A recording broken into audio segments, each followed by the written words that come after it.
I have been working on my main Dofus team for almost 2 years now, and even though it is still far from perfect, I have reached a position where I can comfortably say that I have already achieved more than a relatively large portion of the player base will in their entire playtime.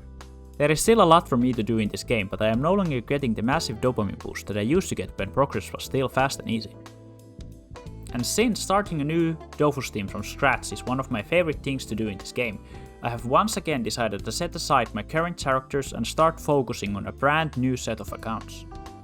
This will also help me to fulfill one of my longest lasting dreams of having all of the game's classes at level 200 and on separate accounts. But since my main team has already been built with a focus on class synergy, the lineup for this new team is not going to be quite as optimal. Introducing the B team, a ragtag collection of classes that will hopefully force me to adapt new and interesting strategies for completing PvM challenges, as well as to learn more about some of them that I have relatively little prior experience with. Additionally, to make things even more interesting, I have decided to focus on some of the elemental builds that I have never tried in the past. Join me on this new series where I plan to document my journey with this new team, slowly progressing through some of Dofus' more unconventional achievements and questlines, such as the Imprudent Voyager, Brotherhood of the Forgotten, and Vigilante Diploma, to name a few. There are no major restrictions, but I will try to keep the team relatively self-sufficient, in the sense of not using my other characters to aid in combat or farming the materials for new equipments. I will, however, cut corners when it comes to leveling up professions and farming Kolo tokens, for example. Lean back, grab a drink, and enjoy the very first episode of the B Team.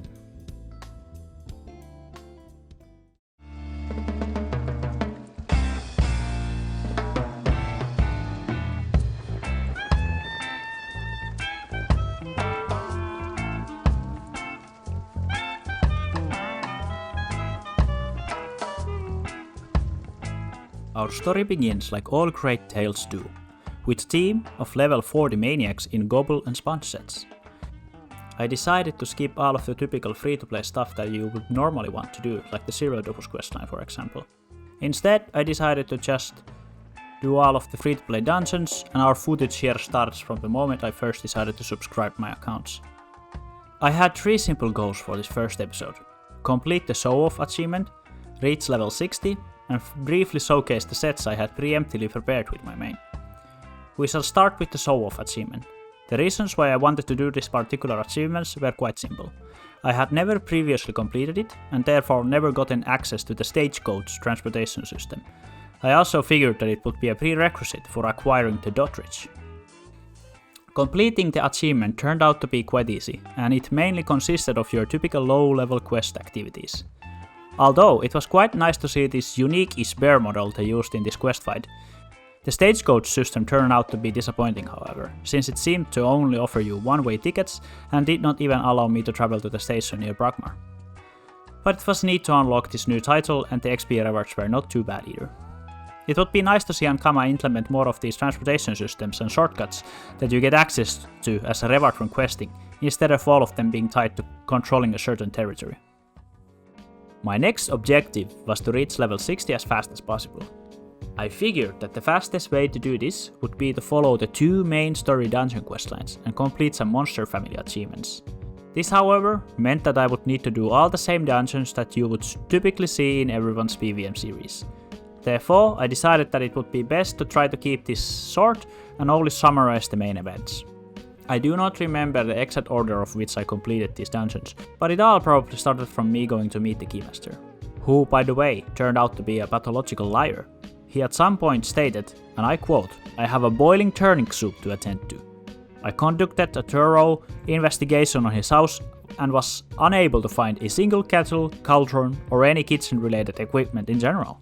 I decided that it would be best to leave this lying fiend alone and headed off to do some dungeons. Most of the dungeon runs were quite eventless. It did not take me very long to delete from existence the monsters residing in the skeleton, tofu, grotto,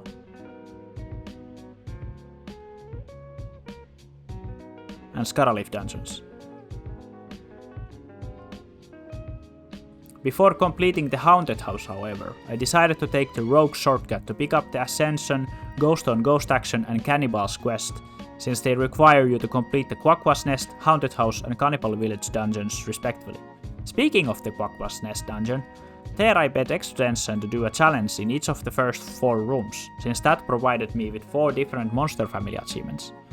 Then I guess I could also point out that in the Larva dungeon I made the mistake of leaving my Uginak behind in the first lever room and had to log in my Foggernaut to speed things up a little. 10. As a quick tip, you can use the Iliotrope portal from Sufokia Zab as a shortcut to Mambo Jumbo when turning in the quest steps. Combat-wise, things only got interesting at the Smith and Borg dungeons. I greatly underestimated the damage output of the Dark, Bakers and Miners, when I decided to take the Smith's chest head on, guns blazing. Around halfway into the fight I had to start out coming up with an actual game plan. This was also when I began to appreciate my rogue and her bomb walls.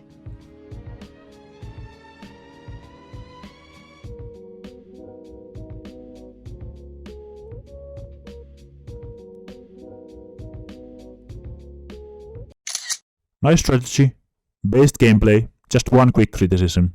Wear half your team.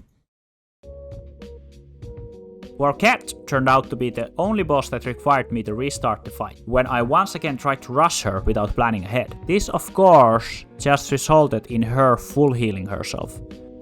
On the second attempt, I had the foresight to make her waste the heal much earlier.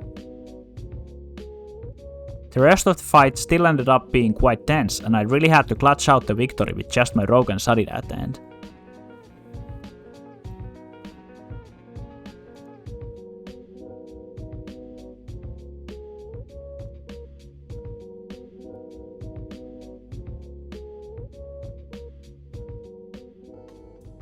Now that I had reached level 60 on all of my characters, I was finally able to equip these level 60 sets that I had prepared beforehand. Since I had to make 8 sets, I decided to keep things simple and only designed some generic level 60 sets for each element, instead of building very specific sets optimized for certain classes or gameplay styles.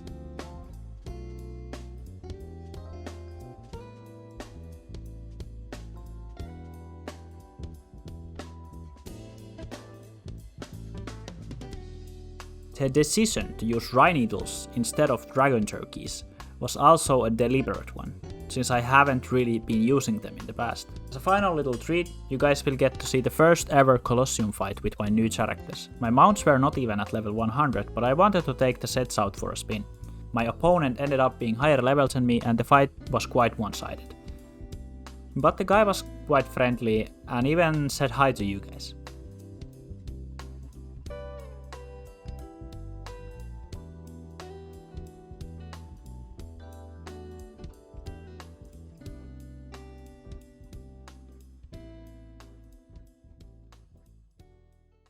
Thank you everybody for watching the first episode of this new series of mine.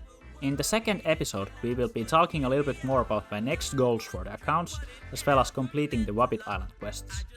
Let me know down in the comment section what kind of quests and achievements you would like to see me take on with this new team of mine. Remember to like and subscribe if you haven't, and stay tuned for some more Dofus content.